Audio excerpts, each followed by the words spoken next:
hindi ko po ito babasahin per case number kung hindi po dun sa mga panahon na sila po'y huling nakita. Alright, ito pong grupong ito, no? Dalawa po sila dito, si John Ver Francisco, 32 anyos. Yung Frank Tabaranza, hindi lang ho nakuha yung edad, pero kasi alam ko dito, meron pong isang minor de edad nga na nauutusan lang at alalay doon sa paghawak ng mga manok na nawala din.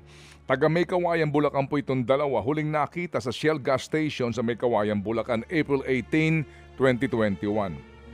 Ngayon, meron pa hong pangalawa namang grupo, si Michael Bautista, 34 anyos, Jason Amoroto, Erlino Tahuk, Domingo Carable Jr., mga taga San Jose del Monte, Bulacan. Huling nakita ito, United Association of Cockpit Owners and Operators, dyan po naman sa Arena sa Santa Cruz, Laguna.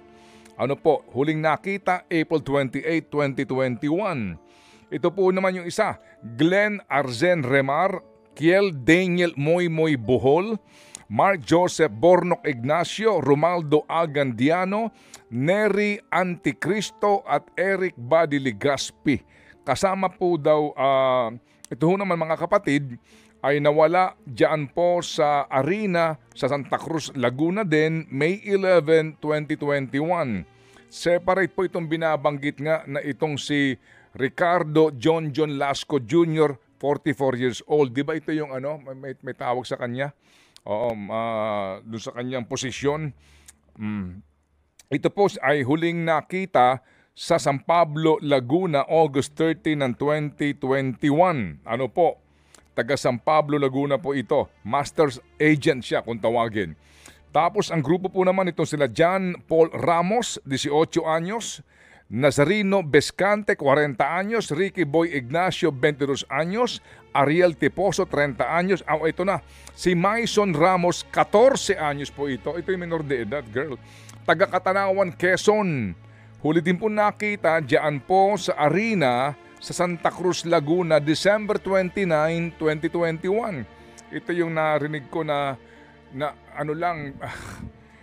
alam niyo, yung bata lang na isinama, tagahawak ng manok. Nawala din po ito. Si Alexander Quijano, 50 anyos, Edgar Tamano Malaca, 50 anyos, Kalumpit, Bulacan po ito. Pati po itong si Ricardo Atong Sakdalan, 37 anyos, taga Katanawan, Quezon. Mga huling nakita po ito, pati itong si Jonalyn Lubugin, 4 months pregnant, 22 anyos, Nomer Aniscol Depano, 37 anyos, boyfriend po ito ni Jonalyn, at si Jeffrey Anisdol Depano, taga Hagonoy, Bulacan. Ang lahat ng ito ay nakita diyan sa Royal Octadome sa Lipa City, Batangas. Enero 6 sila huling nakita. Kumbaga, iba-ibang pinanggalingan pero doon po huling nagpunta sa Royal Octadome sa Lipa City, Batangas.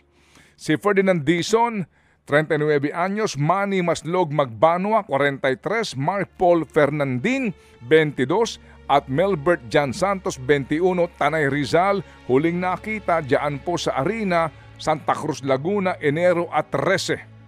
At ito po namang si James Bakay, Marlon Bakay, Rondel Crisotrum, Jean-Claude Benson Inonog, Mark Joseph Velasco at Roel Gomez, taga Tanay at taga Tondo, Manila. Huli pong nakita din sa Manila Arena po naman, diyan sa Santa Ana, Manila, noong pong Enero at 13, 2022. Opo. Ito po yung mga kapatid, ang mga 34 nawawalang mga sabungero. At ito nga po, kanina sa ating pong panayam girl, kaya po din may mga tanong po tayo doon sa kanyang sinasabi nga na personal knowledge, kasi doon po naman po pupunta itong mga didepensa sa mga akusasyon nitong whistleblower. Kaya nga napaka-importante na meron siyang katuwang dito po sa kanyang mga kwentong ito, kasi hindi ho talaga tatayo ang kwento lamang na walang galang po, mga kapatid. Because definitely, kung sinasabi po nila itong mga taong ito ay makapangyarihan, may pera, kukuha ho sila ng mga mahuhusay ditong abogado para depensahan po sila dito. At siguro kaya ngayon, naiintindihan ko na ngayon where the secretary is coming from. Si Secretary Boying, sabi nga niya sa pinakahuling panayam kahapon, marami-raming police work ito. Opo, kinakailangan po nila dito na talaga pong sumaliksik ng mga karagdagang ebidensya Kasi po kinakailangan ng patunay sa bawat kwento. Ito po yung katotohanan po sa kasong ito. Kaya nga halimbawa po ng ating katanungan, di ba? Dito po sa mga pag sinasabing paghulog sa Taal Lake, kung kasama ka ba doon? Hindi, di ba? Ang sagot po nitong si Don Don. Sa mga bagay na ganyan, mga kapatid, pati po doon nga sa ikaw ba'y present, di ba? Habang ginagawa po yung karumal-dumal na krimen. Hindi rin daw. Tama. Alam niyo ho yun, hindi sa, kumbaga alam niyo ho yun, hindi sa ganun, kundi talaga pong dito ho, importante yung pong sinasabi.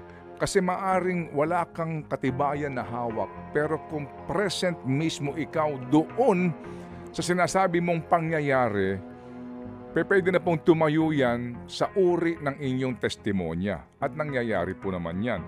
Doon sa video sa USB, yung authentication nun, sigurado, yaan ang babanggitin dito ng depensa. Who will authenticate the video? Hindi po ba? Yun sa voucher.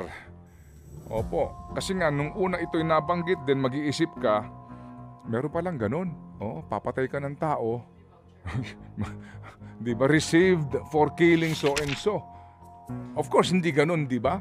Pero Intel Fund ang sinasabi. Oo. Tanong, sino pumirma? Hindi nga daw po napirma yung mga pulis. Of course, natural. Di ba? Hindi mapipirma ang isang pulis o sino man na wala sa kanyang tamang kaisipan na pipirma ako ng pagtanggap ng pera sa kriminal na aktibidad. Hindi po ba? So again, mga kapatid, kaya po mahaba-haba na laban ito. Matagal-tagal po na hearing ito.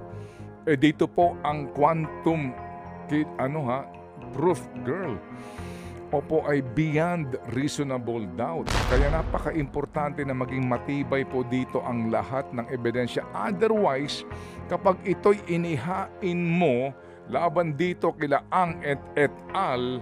At ito'y na-dismiss, hindi mo na ito mabubuhay.